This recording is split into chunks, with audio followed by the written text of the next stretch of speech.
Hey guys, it's Dean. Welcome to Manful Yoga. The clip you are about to see is from my desk worker relief video, also known as the Michelle workout.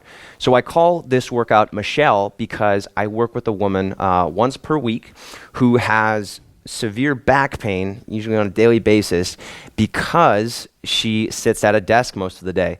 So the workout that I created for her helps to address the specific causes of lower back pain, of stiffness in your neck, of stiffness in your body. So we do a lot of stretching targeted at relieving back pain that desk workers or office workers typically experience.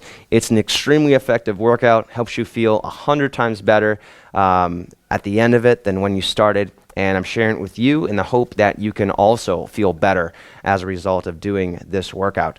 You're about to see a clip from that. I hope you enjoy. I'll see you at the end of it. We're going to do just a basic core crunch exercise. So squeezing your knees together. If you want the block, I recommend using the block, just putting that between your thighs, pressing your thighs together, bringing your hands behind your neck, and then lifting your chest just slightly. Tailbone is reaching toward where your hips are pointed, toward the front. Elbows squeezed down, so you're opening up your chest as you're doing this. Your shoulders are probably tight. You probably haven't had your arms overhead that much. And notice that I'm starting to shake here, so I am challenging my core. I am challenging myself. I'm just getting my core active here, because as we go through these movements, we want to make sure that the core is active. We want to make sure that we're not leaving that out. Lift up a little bit higher, squeeze your elbows down a little bit more, just 10 more seconds, and really squeeze that block between your thighs, so activate your inner thighs. Neck is long.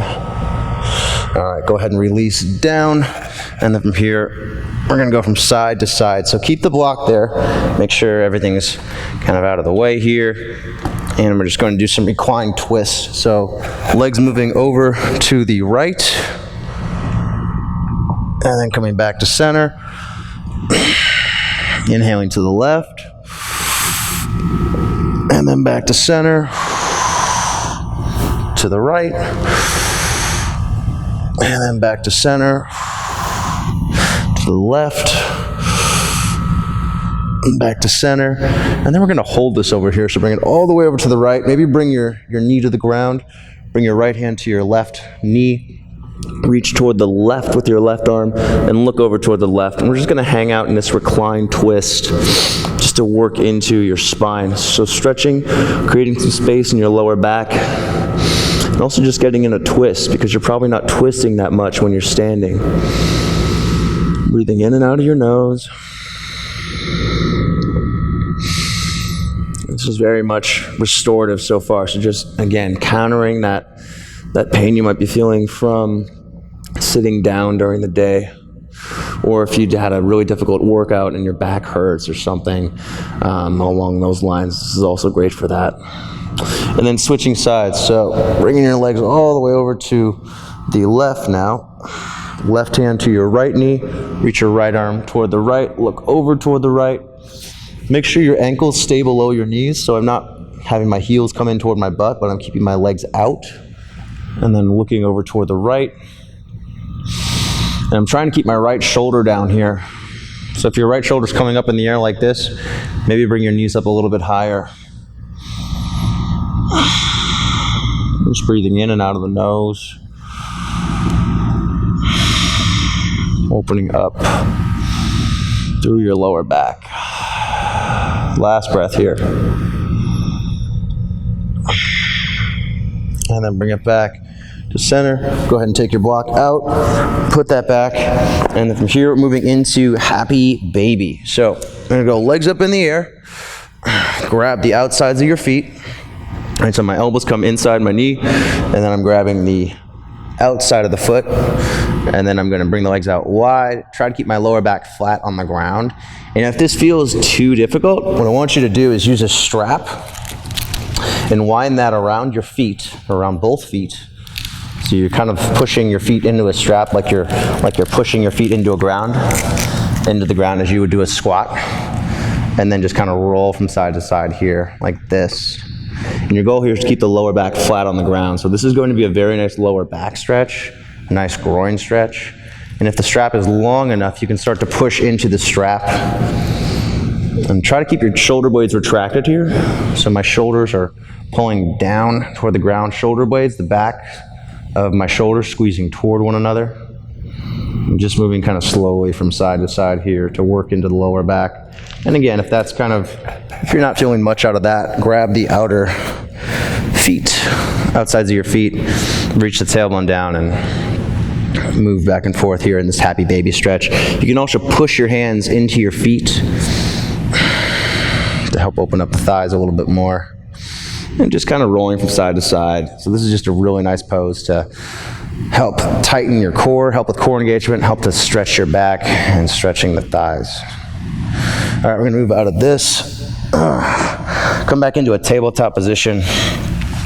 And then from here, tabletop, doing some wrist stretches. So turn your fingers to face you. Fingers spread wide, palms down. And just moving from side to side here, doing some little twists, working into your wrist mobility. So this is just a really nice way to stretch your wrist, especially if you spend a lot of time at a keyboard. This is helping with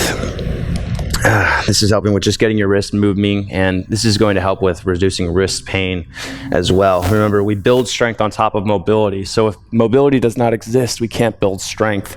And we try to force mobility into a position instead of developing the proper mobility first. That can lead into pain or injury. So if we're not ready to do a handstand, if we don't have the mobility for a handstand, or even less modest goals, if we don't have the mobility for a crow pose in our wrist, but we try to do a crow pose, that's going to end up in pain in the wrist. And even in a plank, if you don't have the proper wrist mobility, that's going to eventually turn into planks that hurt your wrist.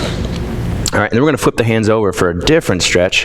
Palms face up, fingers spread wide, and you can put as much weight as you want into the tops of your hands here, moving from side to side, reaching your fingers away from one another, and now stretching your wrists in a little bit of a different way. And this might feel uncomfortable if you haven't done this before, so I'm just turning so you guys can see this from this different angle. So my fingers are facing up, palms facing up, and I'm putting weight into my hands here. So almost as if I were doing a tabletop.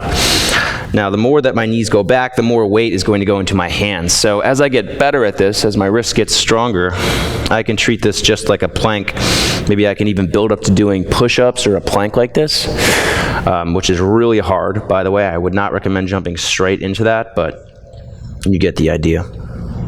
All right, and then we're going to make fists and push those into the ground. So biceps will face forward. We're going to really squeeze the fingernails into the palms, tighten your forearms, and just push down, re-engage your forearms, counter that stretch we just did. Just a couple breaths here, maybe moving in circles. Again, wrist mobility is important, especially if we're sitting and not doing much with our wrist. All right, next one is cat-cow. So get the fingers back out, spread the fingers wide, squeeze your knees toward one another. If you want something to ensure that your knees are squeezing together, I recommend bringing your block between your legs, pushing or squeezing the block between your thighs, and then making sure that your back is neutral, so straight back, shoulder blades plugged in. And then from here, inhaling to arch forward, look up, or slightly forward. Might not need to look all the way up. So the legs are still squeezing together, butt is reaching up. I'm stretching the front side of my body, but I'm keeping the core engaged. And then exhaling to round, reaching my tailbone down, pressing my back up toward the ceiling, tucking my chin to my throat, rounding my back. And now inhaling to arch again. Looking forward, making sure the shoulders are away from the ears, and then exhaling to round. Now pulling my shoulders toward my ears, rounding the back, stretching my back. A couple more. Looking forward, exhaling to round. Try to make this last as long as you can. So inhales as long as possible, exhales as long as possible. Last one here. Exhaling to round, head toward the hips, back pressing up toward the ceiling, and then release back to neutral. All right, from here, we're gonna move into a child's pose. So, knees wide, big toes touch, reach the tailbone down, sit up nice and tall at first. So, you got tailbone reaching down, we have good posture through the chest, and then from here, walking forward, keeping that core engaged, bringing the arms out in front, pressing your lower back toward the ground. So I'm trying to make my back flat here. So if you notice that your lower back is pressing up toward the ceiling, and you can feel that rounding, try to reach the tailbone up and press your lower back toward the ceiling. Use your core strength to push it down, and that's gonna help you get a better stretch through the lower back. You might also feel your back engaging as you do this. Keep the biceps facing up. Again, push your chest down, relax your forehead. So child's pose usually feels really good if you haven't kept your back in a neutral position. So if you've been sitting, that means that your spine is in flexion. That means that it's rounded. So getting into a nice neutral position for your spine, that happens in child's pose, feels really great. Just make sure that you're keeping the core active, pushing your lower back down. And this is kind of the start of the active portion of the workout. So we've been doing more passive stretches and just kind of relaxed stretches, and we're going to start being a little more active now. All right, go ahead and come. All right, guys, thanks for watching the desk worker relief video. If you're starting to feel better already, just imagine what a few more minutes of that workout will do. The desk worker relief video is a full 56 minutes, so you don't have to watch the whole thing in order to experience relief, but the more time you put into it, the more your body is going to get out of it, the better you're going to feel. And if you start to do this on a regular, consistent basis, you can eliminate the causes of your lower back pain, not just address the symptoms of stiffness, of pain in your body from sitting at a desk, but also